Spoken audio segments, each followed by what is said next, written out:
Good evening from the farmer's garden. I'm one of the farmers. I'm out picking squash.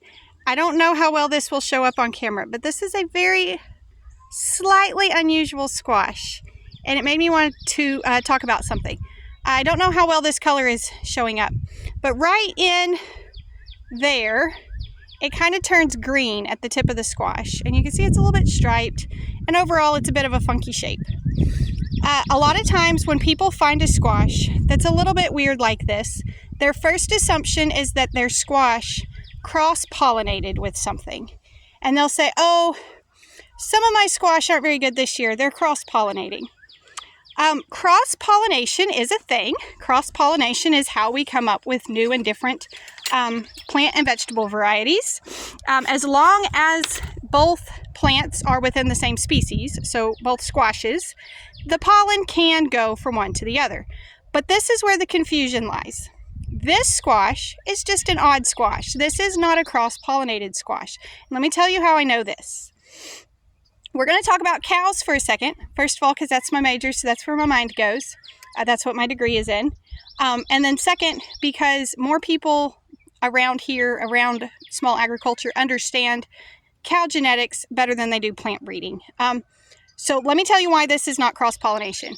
This fruit just came off of a plant that produces yellow squash. The other squash look like this. It makes perfectly healthy yellow squash. Now, if all of the ones on this plant made these slightly odd squash, and later as the season goes, we may notice, hey, that one does produce more of these than the other plants. But if all of them or most of them were odd like this, we could say that that particular plant is a result of cross-pollination. But the entire plant would be a result of cross-pollination, not the individual fruits. Told you we're going to talk cows. All right, a very popular crossbreed of cows is what we call a black baldy. To get a black baldy, you generally use Angus mamas, so solid black cows, and you cross them with a Hereford bull. A Hereford is your classic red white-faced bull, okay? So when you cross those, the result is what we call a black baldy, and this is a black calf with a white face. Now, let me tell you how that relates to cross-pollination. Where's my squash? If this squash grew up and I saved the seeds from it, and the seeds came out as an odd combination, that would be the result of cross-pollination. With our cow example, at no point in time do you have a black Angus mama, breed it to a red Hereford bull, and the mama suddenly has a white face. The mama does not change at all. This parent plant does not change as a result of cross-pollination. Cross-pollination would affect the seeds inside of this squash. If this squash was the result of cross-pollination, the seeds inside, if this was allowed to grow, fully mature, we saved the seeds, we dried the seeds, we planted the seeds, those seeds would produce a plant that was a combination of squash and zucchini or squash and patty pan or whatever. But this parent plant does not change. Now I've got a wasp on me.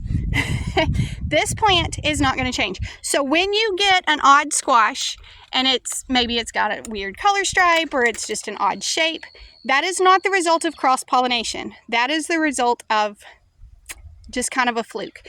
If you watch and one particular plant seems to produce a lot of those, then probably what you have is what's called impure seed, meaning where the seed was harvested, they thought it should all be yellow crookneck or yellow straight neck or whatever you planted, and for whatever reason it was not that.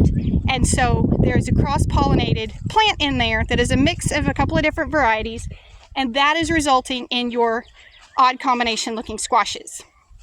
But again, a single individual plant with a single fruit that looks weird is not a cross-pollination. It's just a fluke of nature. So now we've talked about cross-pollination. That's something that we hear a lot at markets. A lot of people that have one or two squash plants, they'll be, oh, my squash isn't looking good this year. I think it's all cross-pollinating. And that's not the case at all. Because again, the mama cow never changes. Only her calf changes. And the same is true for plants. The plant itself does not change. Its offspring would change. So there you go. Now you learned something. Hope you enjoyed your short little visit to the farm today. I'm going to go pick tomatoes and call it a day. Y'all be sure and tell your friends about our YouTube channel so that they can come learn with us as well. And come back when you can stay longer.